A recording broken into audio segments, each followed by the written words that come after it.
اعوذ باللہ من الشیطان الرجیم بسم اللہ الرحمن الرحیم السلام علیکم ورحمۃ اللہ وبرکاتہ۔ پیارے بچوں، میں آپ کا استاد Abdul Rashid Dar government middle school Turkpora سے پھر ایک بار آپ کی خدمت میں حاضر ہوں۔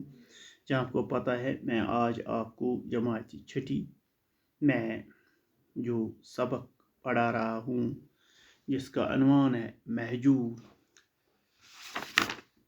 شاعر کشمیر مہجور، جو ہماری کتاب گلستاں اردو کا تیسرا سبق ہے۔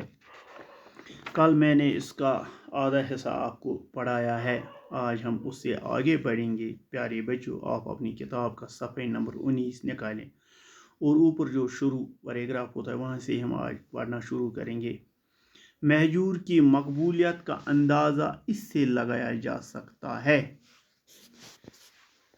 کہ ان کا کلام ان کی زندگی میں کلام مہجور کے نام سے 11 حصوں میں اور پیام مہجور کے نام سے 6 حصوں میں شائع ہوا۔ پیارے بچوں، مہجور کی مقبولیت لوگوں میں اس طرح عام ہوئی کہ اس کا وجہ یہ ہے کہ ان کا کلام جو اس نے لکھا ہے وہ انہی کی زندگی میں کلام مہجور کے نام سے 11 حصوں میں اور پیام مہجور کے نام سے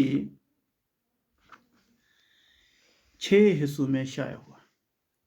مہجور کشمیر کے پہلے شاعر ہیں۔ مہجور وہ کشمیر کے پہلے شاعر ہیں جن کا کلام ان کی زندگی میں کئی بار شائع ہوا، یہاں تک کہ بعض حصے دیوانہ گری اور رومن رسم الخط میں بھی شائع ہوئے۔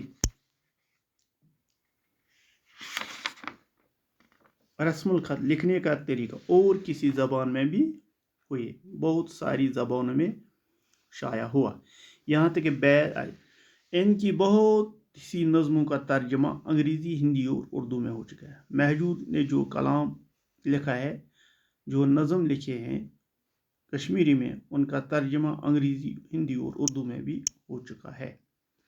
مہجور کشمیر کے پہلے شاعر ہیں۔ مہجور کشمیر کے وہ پہلے شاعر ہیں جن پر ایک فیچر فلم اور ایک دستاویزی فلم بھی بنائی گئی ہے۔ ان کا کلام گانے کی وجہ سے محمود شاہری بہت مشہور ہے۔ ان کا جو کلام گا رہے تھے جس کا نام تھا محمود شاہری، بہت مشہور ہوئی۔ وہ لاہور جا کے مہجور کا کلام گاتے تھے جو ریکارڈ ہوتا تھا۔ ان کے جو کلام تھا وہ محمود شاہری نامی ایک شخص تھا، وہ لاہور جا کر مہجور کے کلام گاتے تھے اور ریکارڈ کراتے تھے۔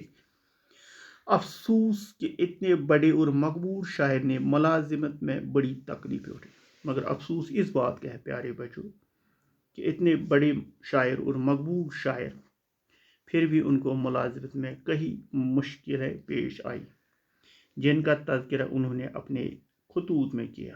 ان کا تذکرہ مہجور نے اپنے خطوں میں کیا۔ وہ زبردست وطن پرست تھے، ان کو اپنے وطن سے زبردست محبت تھی اور انہیں وطن کی ایک ایک چیز سے محبت تھی، اور شاعر کشمیر مہجور کو اپنے وطن سے زبردست محبت تھی اور ساتھ ساتھ ہر ایک چیز سے محبت تھی۔ تاریخ ادبیات کشمیر کی ترتیب کے سلسلے میں وہ دہلی گئے۔ جب وہ دہلی گئے اور وہاں کتب خانوں میں مطالعہ کرتے رہے، جب وہ دہلی گئے وہاں لائبریریوں میں جا کر مطالعہ کرتے تھے، مختلف ادبی تنظیموں سے وابستہ رہے، صحافت میں بھی دلچسپی لی اور کچھ وقت کے لیے صحافت میں بھی دلچسپی لے لی۔ ملازمت سے ریٹائر ہونے کے بعد اپنے گاؤں متری گاؤں پلوامہ میں سکونت اختیار کر لی۔ جب وہ ملازمت سے سبکدوش ہوئے یعنی ریٹائر ہوئے تو انہوں نے اپنے ہی گاؤں متری گاؤں میں سکونت اختیار کر لی۔ 1951 عیسوی میں حکومت جموں کشمیر نے اس عظیم شاعر کی عزت افزائی کی اور 1951 میں عزت افزائی کی یعنی اس کو عزت دیا، چنانچہ حکومت نے ان کے حق میں سرکاری وظیفہ جاری کیا۔ اس وقت کی حکومت نے ان کے حق میں سرکاری وظیفہ بھی جاری کیا۔ اس وظیفے کی پہلی قسط مہجور نے 8 اپریل 1952 عیسوی کو پلوامہ کے سرکاری خزانہ سے وصول کی، اور اس وظیفے کی جو پہلی قسط مہجور نے حاصل کی وہ